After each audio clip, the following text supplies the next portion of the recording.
नमस्कार। रक्षाबंधन के पर्व की आप सभी को ढेर सारी शुभकामनाएं और मैं हूं आपके साथ रिनी। बुलेटिन की शुरुआत कर लेते हैं, जहां उत्तराखंड में युवाओं को रोजगार से जोड़ने को लेकर सरकार का फोकस लगातार बना हुआ है। मुख्यमंत्री पुष्कर सिंह धामी ने कहा कि युवा भारत की प्रगति की सबसे बड़ी ताकत है और उनकी अपेक्षाओं को सरकार की नीतियों में शामिल किया जा रहा है। मुख्यमंत्री ने कहा कि राज्य में भर्ती परीक्षाओं का पूरा कैलेंडर जारी किया जाएगा और तय समय के अनुसार भर्ती प्रक्रिया पूरी की जाएगी। उन्होंने कहा कि मुख्यमंत्री पद की जिम्मेदारी संभालने के पहले दिन से ही युवाओं को रोजगार के अवसर उपलब्ध कराना उनकी प्राथमिकता रही है। सीएम धामी ने बताया कि पहले भर्ती परीक्षाओं में पेपर लीक, भ्रष्टाचार और नकल माफिया बड़ी चुनौती बने हुए थे, लेकिन सरकार ने इनके खिलाफ सख्त कार्रवाई की है। पारदर्शी भर्ती प्रक्रिया के जरिए अब तक 34,000 से अधिक युवाओं को नियुक्तियां दी जा चुकी हैं। मुख्यमंत्री ने कहा कि सरकार का लक्ष्य भर्ती प्रक्रिया को और पारदर्शी बनाने के साथ ही राज्य के युवाओं के लिए रोजगार के नए अवसर बढ़ाना है।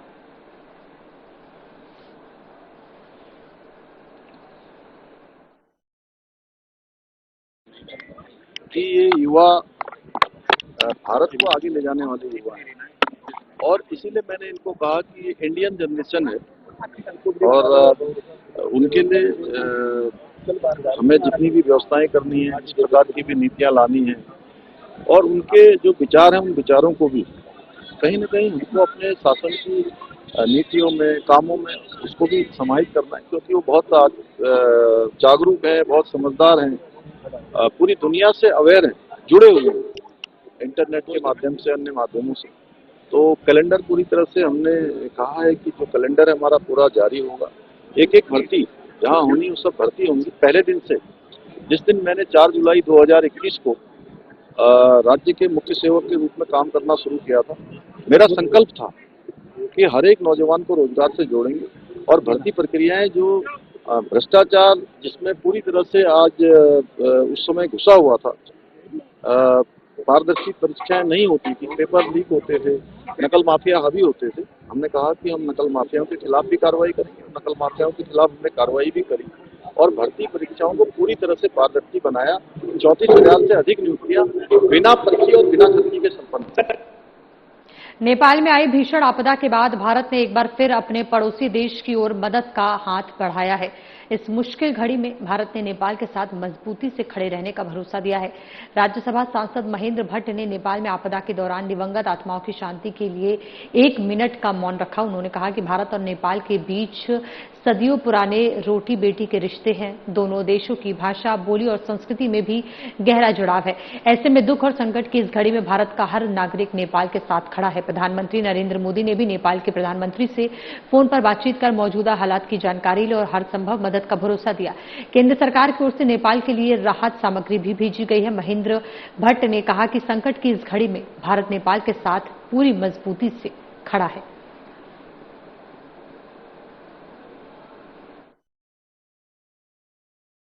हमने 1 मिनट का मौन भी रखा है और नेपाल के अंदर जो त्रासदी आई है वो दुखद त्रासदी है। हम सब लोग दुखी हैं कि हमारा पड़ोसी देश है और हमारी भाषा बोली एक है। ऐसे में जो घटना हुई है वो हम सबको दुखी करती है। आज हमने कहा भी है कि जो भी आर्थिक सहायता हो सकती है नेपाल को पहुंचाने का हम लोग काम करेंगे। देश के यशस्वी प्रधानमंत्री आज नरेंद्र भाई मोदी जी ने राहत जो सामग्री है वहाँ भेजनी प्रारंभ की है और आज हमने उत्तराखंड से भी आह्वान किया है कि जो भी व्यक्ति नेपाल की त्रासदी के लिए सहयोग करना चाहे वो सहयोग लेकर हम मुख्यमंत्री जी के माध्यम से वो सहयोग भी हम वहाँ भेजेंगे, क्योंकि नेपाल से उत्तराखंड की सीमा लगी हुई सीमा है, इसलिए यहाँ से भी राहत सामग्री वहाँ पहुंचे, ऐसा हमारा प्रयास है। उत्तराखंड में आयुष सेवाओं और आयुष शिक्षा को मजबूत करने की दिशा में सरकार ने कई अहम फैसले लिए हैं। आयुष एवं आयुष शिक्षा मंत्री मदन कौशिक ने विधानसभा स्थित कार्यालय में विभागीय अधिकारियों के साथ बैठक कर योजनाओं और लंबित प्रकरणों की समीक्षा की। बैठक में चिकित्सा अधिकारियों के एसीपी बीएसीपी स्थायीकरण, नए पदों के सृजन और स्वास्थ्य सुविधाओं के विस्तार को लेकर अधिकारियों को समयबद्ध कार्रवाई के निर्देश दिए गए हैं। मंत्री ने कहा कि वर्ष 2013 और 2015 में नियुक्त या विनियमित पात्र चिकित्सा अधिकारियों को 1 महीने के भीतर एसीपी का लाभ दिया जाए। वहीं डीएसीपी का प्रस्ताव मुख्यमंत्री के निर्देश पर वित्त विभाग को भेजा जा चुका है। वर्ष 2024 बैच के उन चिकित्सा अधिकारियों के स्थायीकरण की प्रक्रिया भी जल्द पूरी की जाएगी, जिनका परिवीक्षा काल मार्च 2026 में पूरा हो चुका है। इसके अलावा योग अनुदेशकों का मानदेय 250 से बढ़ाकर आपको बताते चले कि रुपए प्रति घंटा करने का प्रस्ताव केंद्र सरकार को भेजा गया है। पहाड़ी जिलों में 2 आयुर्वेदिक मेडिकल कॉलेज खोलने और कई स्वास्थ्य सुविधाओं के विस्तार पर भी बैठक में चर्चा हुई। अधिकारियों को सभी लंबित मामलों में तेजी से कार्रवाई के निर्देश दिए गए हैं।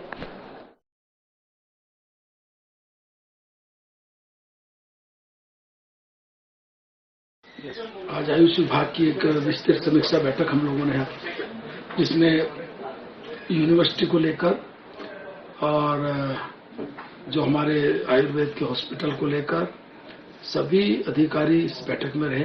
विश्वविद्यालय के कुलपति, रजिस्ट्रार, हमारा सचिव, अपर सचिव, डायरेक्टर सभी थे अधिकारीगण। इसमें हमने एक तो जो हमारा एसीपी से संबंधित मैटर था उसमें काफी कुछ वर्क पूरा हो गया है, आगे जल्दी से जल्दी उसका पूरा करेंगे। इसी प्रकार डीएसीपी से संबंधित जो मैटर था उसको भी हम लोगों ने कहा है, उसमें भी मुख्यमंत्री जी के निर्देश प्राप्त होने के बाद उस सारे को वित्त विभाग में भेजा है और जल्दी फिर कैबिनेट की तरफ मूव करेंगे। इसी तरह विभागीय ढांचे के लिए भी जो अभी बढ़ा है उसको भी हम कंप्लीट करके उसको भी हम भेज रहे हैं। एक नए मेडिकल कॉलेज खोलने के लिए जिला अधिकारियों से हमने जमीन मांगी है। जिस जिले में भी पर्वतीय क्षेत्र के जो 8 जिले हैं, इनमें जहां भी हमें जगह मिलेगी वहां हम उस प्रक्रिया को आगे बढ़ाने का काम करेंगे। इसी प्रकार जो हमारा सरकारी यूनानी मेडिकल कॉलेज था वो पहले कलियर में बनाने का था, लेकिन वहां उसको जमीन नहीं हो पाई, तो इस कारण से कहां जमीन मिलेगी हमने उस क्षेत्र के लिए हमने आज विधायक जी से बात किया।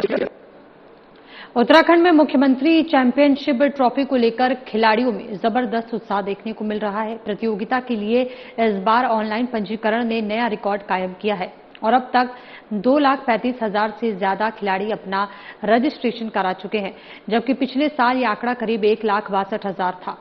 31 अगस्त तक पंजीकरण जारी रहने के चलते खिलाड़ियों की संख्या और बढ़ने की उम्मीद है। खेल मंत्री रेखा आर्या ने सचिवालय स्थित एनआईसी सभागार से सभी जिलाधिकारियों के साथ वीडियो कॉन्फ्रेंसिंग के जरिए तैयारियों की समीक्षा की। उन्होंने हर ब्लॉक से कम 2,000 खिलाड़ियों के पंजीकरण का लक्ष्य तय करते हुए अधिक से अधिक प्रतिभावान खिलाड़ियों को मौका देने के निर्देश दिए। साथ ही खिलाड़ियों के रहने, भोजन और अन्य व्यवस्थाओं के लिए जिला योजना से बजट बढ़ाने को कहा गया है। इस बार 8 से 14 और 14 से 19 वर्ष आयु वर्ग के साथ महिला, ओपन वर्ग और दिव्यांग खिलाड़ियों के लिए भी अलग प्रतियोगिताएं होंगी।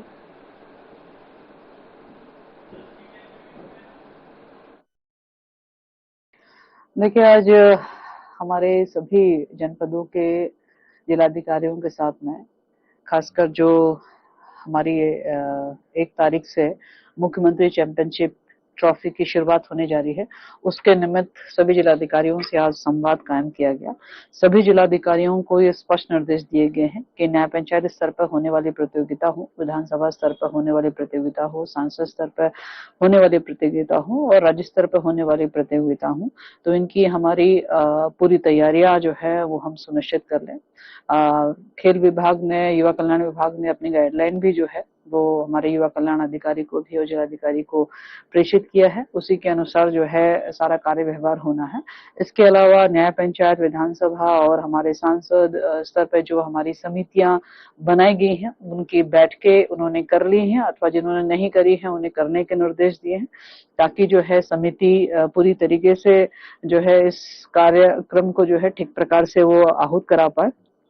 इसके साथ ही जो न्याय पंचायत स्तर पर हमारे खिलाड़ियों को, जो प्रतिभागी हैं, उनको जो है नगद इनाम धनराशि देना हो, मेडल देना हो, वह त्वरित जो है मौके पर ही उनको दे दिया जाए, इसके निर्देश दिए हैं। शेष जो हमारे विधायक स्तर पर हैं और जो हमारे सांसद स्तर पर जो हमारे खिलाड़ियों को नगद इनाम धनराशि जानी है, वो डीबीटी युवा कल्याण अधिकारी के माध्यम से उनके खातों पर सीधे जो है वो भेजी जाएगी। फिलहाल यहाँ रुकेंगे एक छोटे से ब्रेक के लिए, जल्द वापस लौटेंगे।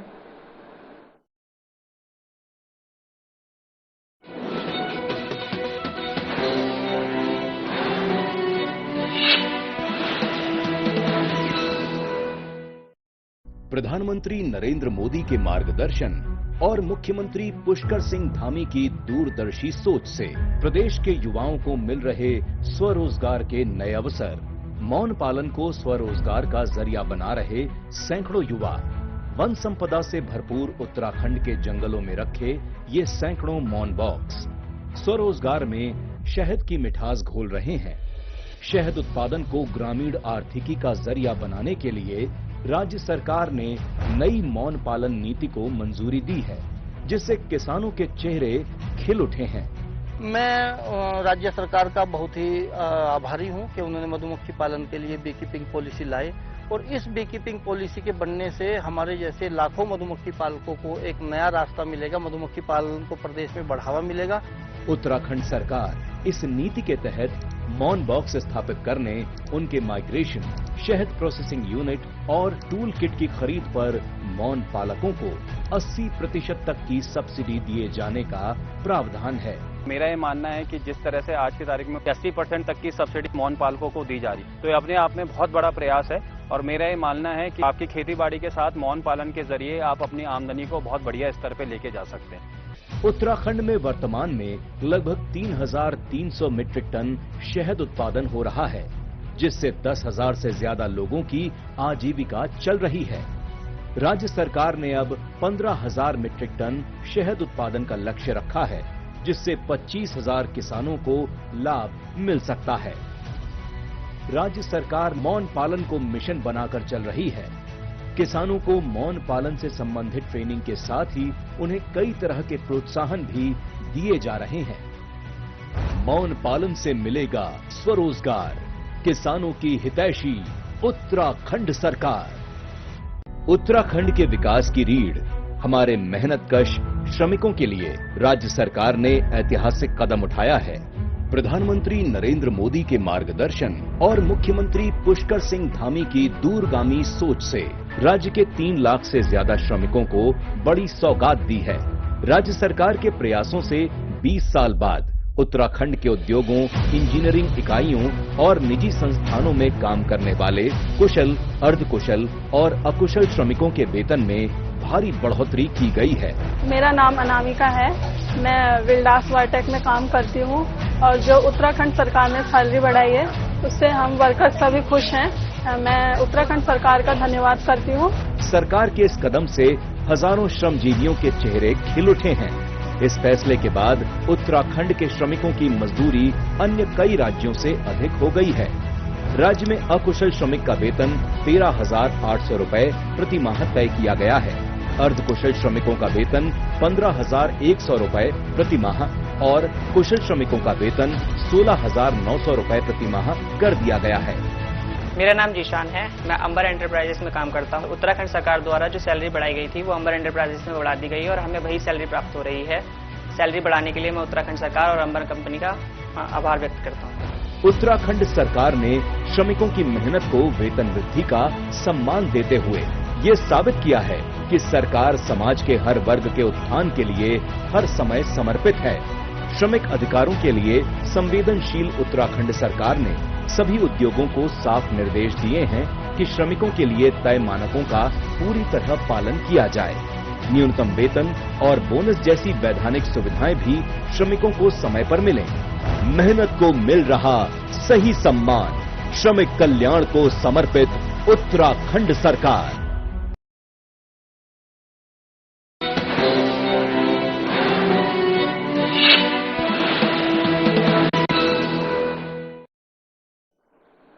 और चलिए ब्रेक के बाद खबरों में आगे बढ़ेंगे, जहां हरिद्वार में अगले वर्ष होने वाले कुंभ मेले 2027 की तैयारियों को लेकर शासन स्तर पर कवायद तेज हो गई है। शहरी विकास सचिव नीतीश कुमार झा ने हरिद्वार पहुंचकर कुंभ क्षेत्र में चल रहे विभिन्न निर्माण कार्यों की समीक्षा की और अधिकारियों को सभी परियोजनाएं निर्धारित समय सीमा में पूरा करने के सख्त निर्देश दिए हैं। मेला नियंत्रण भवन में हुई बैठक में हर की पौड़ी पुनर्विकास परियोजना, रोडी बेलवाला क्षेत्र पुनरुद्धार एवं विकास परियोजना और उत्तरी हर की पौड़ी क्षेत्र विकास परियोजना की विस्तार से समीक्षा की की गई। इसके बाद सचिव ने कई निर्माण कार्यों का स्थलीय निरीक्षण भी किया। कुंभ मेला क्षेत्र को 5 जोन और 32 सेक्टरों में विभाजित किया गया है। प्रत्येक सेक्टर में शिविर कार्मिकों के आवास और भोजन, स्वास्थ्य, स्वच्छता और जलापूर्ति जैसी मूलभूत व्यवस्थाएं सुनिश्चित करने की कार्य योजना तैयार की जा रही है। शासन का लक्ष्य कुंभ मेले को सुव्यवस्थित, सुरक्षित और भव्य तरीके से आयोजित करना है। इसके लिए सभी विभागों को आपसी समन्वय के साथ तेजी से काम पूरा करने के निर्देश दिए गए हैं।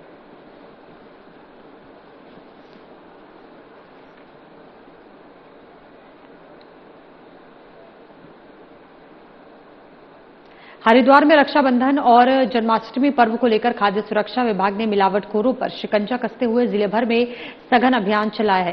खाद्य सुरक्षा टीमों ने मिठाई दुकानों, खाद्य निर्माण इकाइयों और रेस्टोरेंट का निरीक्षण कर कुल 18 खाद्य पदार्थों के नमूने प्रयोगशाला जांच के लिए लिए। ज्वालापुर के लोधा मंडी और मंगलौर स्थित मूलचंद स्वीट्स में खराब परिस्थितियों में रखा करीब 80 किलो खुला रसगुल्ला टीम ने मौके पर ही नष्ट कराया। अभियान के दौरान कई ऐसी खाद्य इकाइयां भी मिली जो बिना फूड लाइसेंस के संचालित हो रही थी। लोधा मंडी में बिना लाइसेंस चल रही इलायची दाना निर्माण इकाई को बंद कराया गया, जबकि लक्सर की आजाद स्वीट में गंदगी मिलने पर नोटिस जारी किया गया है। वहीं रुड़की के कैफे कॉफी डे रेस्टोरेंट में भी खाद्य सुरक्षा मानकों में अनियमितताएं मिलने पर नोटिस दिया गया है। यहां से गुलाब जामुन, घेवर, चॉकलेट और एनर्जी ड्रिंक के नमूने लिए गए। विभाग की कार्रवाई से खाद्य कारोबारियों में हड़कंप है और साफ संदेश है कि त्योहारों में खाद्य गुणवत्ता से कोई समझौता नहीं होगा।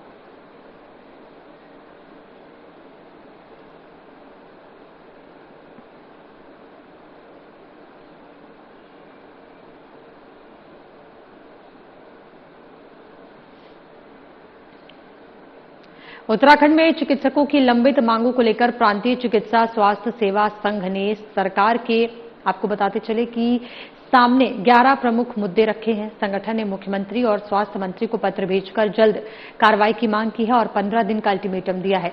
संघ के अध्यक्ष डॉक्टर रमेश कुंवर और महासचिव डॉक्टर यशपाल तोमर ने कहा कि हालिया स्थानांतरण में कई विसंगतियां सामने आई हैं। बीमार चिकित्सकों को पर्वतीय क्षेत्रों में भेजने और युगल दंपति चिकित्सकों को अलग अलग स्थानों पर स्थानांतरित करने का मामला भी उठाया गया है। चिकित्सकों ने पात्र कर्मचारियों को एसडीएसीपी का लाभ देने, रिक्त पदों के सापेक्ष डीपीसी कराने और लंबित डीपीसी पर तत्काल कार्रवाई की मांग की है।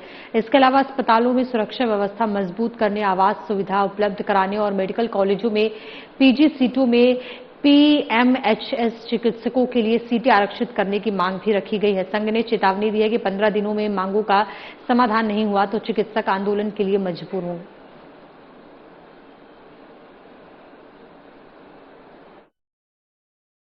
देखिए, ऐसा है कि जब हमारी मार्च में प्रांतीय चिकित्सा स्वास्थ्य सेवा संघ की जो हमारी नव कार्यकारिणी बनी थी, उसमें 11 मार्च को अधिवेशन में हमने माननीय मंत्री जी के सामने कुछ मुख्य मांगे रखी थी।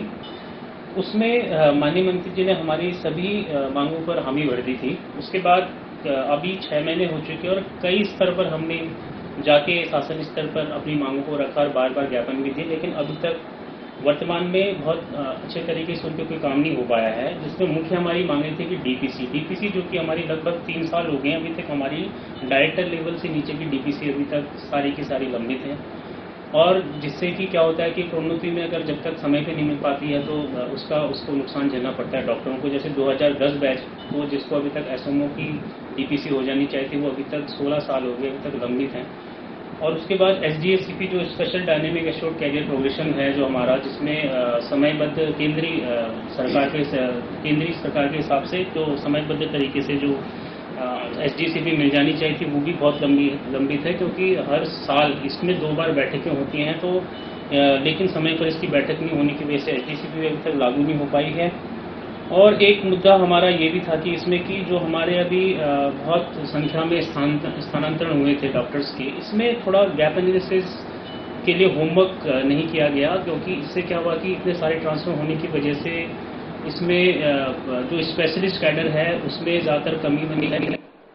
नेपाल में आई भीषण बाढ़ और जल प्रलय में जान गंवाने वाले लोगों को हरिद्वार में श्रद्धांजलि दी गई। राष्ट्रीय पंजाबी महासभा ने प्रदेशाध्यक्ष सुनील सेठी के संयोजन में श्री गुरु नानक देव घाट पर सामूहिक अरदास की और मां गंगा में दीपदान कर मृतकों की आत्मा की शांति के लिए प्रार्थना की।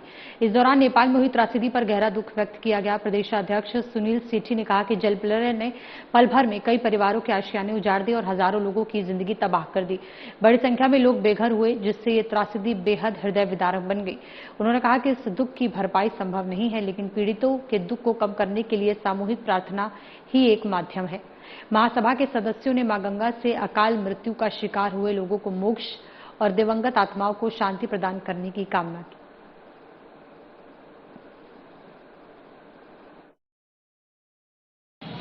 जल आपदा कल जो नेपाल में आई है उसको लेके सभी का मन व्यथित है और उसी को लेकर आज राष्ट्रीय पंजाबी महासभा के संयोजन में हमारे बहुत ही वरिष्ठ समाज सेवी पंजाबी समाज से आते हैं, वरिष्ठ व्यापारी हरिद्वार के सम्मानित आदरणीय हरमोहन तनेजा जी की अध्यक्षता में यहाँ गुरु महाराज के चरणों में अरदास करके उन सभी मृतकों की आत्मा की शांति की प्रार्थना, विश्व शांति की प्रार्थना और ऐसी आपदाओं की पुनरावृत्ति न हो, ये सभी सामूहिक प्रार्थना यहाँ पे की गई श्री गुरु नानक देव जी घाट पर रानीपुर पर। और साथ ही माँ गंगा में पुष्पांजलि अर्पित करते हुए सभी ने माँ गंगा से सामूहिक प्रार्थना की कि माँ गंगा जितने भी कल लोग इस बहुत बड़ी त्रासदी में जिससे मन व्यथित है, मन परेशान है और जिसको शब्दों से हम बयान नहीं कर सकते, वहाँ के दुख को, वहाँ के दर्द को, उस दर्द को, उस जो वीडियो नेपाल से आई है झकझोर देने वाली है दिल को, उसमें जितने भी मृतक कल इस घटना में घटित हुए और भगवान से हमारी प्रार्थना माँ गंगा से यही है कि उनकी आत्मा की शांति हो, उनको श्रद्धांजलि हो और माँ गंगा मोक्षदायिनी है, पाप नाशनी है, माँ गंगा के द्वार से मोक्ष प्राप्त होता है। नेपाल में आई त्रासदी को लेकर जो लोग वहाँ पर मारे गए हैं उनकी आत्मा की शांति के लिए गुरु नानक देव जी से प्रार्थना की गई है और माँ गंगा के तट पर पुष्प अर्पित करके उनसे भी यही प्रार्थना की गई कि भी जो लोग मारे गए उनकी आत्मा को शांति दें और उनके परिवारों को इस कष्टमय समय में आशीर्वाद दें। हरिद्वार में रक्षाबंधन के पावन पर्व की धूम देखने को मिली है। भाई बहन के अटूट प्रेम, विश्वास और स्नेह के प्रतीक इस पर्व पर बहनों ने भाइयों की कलाई पर राखी बांधकर उनकी लंबी उम्र और सुख समृद्धि की कामना की। वहीं इस खास मौके पर हरिद्वार की शैली धीमान ने रक्षाबंधन को बेटियों की सुरक्षा, सम्मान और उज्जवल भविष्य से जोड़ते हुए समाज को सकारात्मक संदेश दिया। उन्होंने कहा कि रक्षाबंधन केवल भाई बहन के रिश्ते को मजबूत करने वाला पर्व नहीं है, बल्कि ये सुरक्षा, सम्मान और जिम्मेदारी का भी प्रतीक है। शैली धीमान ने राखी को बहन की सुरक्षा का रक्षा सूत्र बताते हुए कहा कि इस पर्व की भावना को समाज की हर बेटी की सुरक्षा और सम्मान से जोड़कर देखा जाना चाहिए। उन्होंने लोगों से बेटियों के प्रति अपनी जिम्मेदारी समझने और उन्हें सुरक्षित एवं सम्मानजनक माहौल देने की अपील की। इस तरह रक्षाबंधन का पर्व पारिवारिक रिश्तों के साथ सामाजिक सरोकार और बेटियों की सुरक्षा का संदेश भी देता नजर आया। सभी बहुत खुश हैं। मैंने अपने 2 भाइयों को तो राखी बांध दी है और अभी और भी भाई हैं मेरे जिनको मैं राखी बांधने के लिए जाऊंगी। मैं सबसे पहले मैं आप सभी को रक्षाबंधन की हार्दिक शुभकामनाएं देना चाहती हूँ और अपने भाइयों की उज्जवल भविष्य की कामना करना चाहती हूँ कि वो जीवन में हर तरक्की हासिल करें। अपने भाइयों को अपनी बहनों की रक्षा करनी चाहिए और उनको जीवन में आगे बढ़ने के लिए प्रोत्साहित करना चाहिए। पहला टाइम नहीं है कि जब कन्याओं को पढ़ने नहीं दिया जाता था, कम उम्र में उनकी शादी करा दी जाती थी, लेकिन अब समय बहुत आगे निकल चुका है। तो हमें सभी लड़कियों को आगे बढ़ने के लिए प्रोत्साहित करना चाहिए कि वो जीवन में पढ़ लिख कर अपने पैरों पे खड़ी हो, अपने परिवार का नाम रोशन करें। मैं ये कहना चाहती हूँ। और इस बुलेटिन में फिलहाल इतना ही, लेकिन एक नजर डालेंगे अब तक की बड़ी खबरों पर।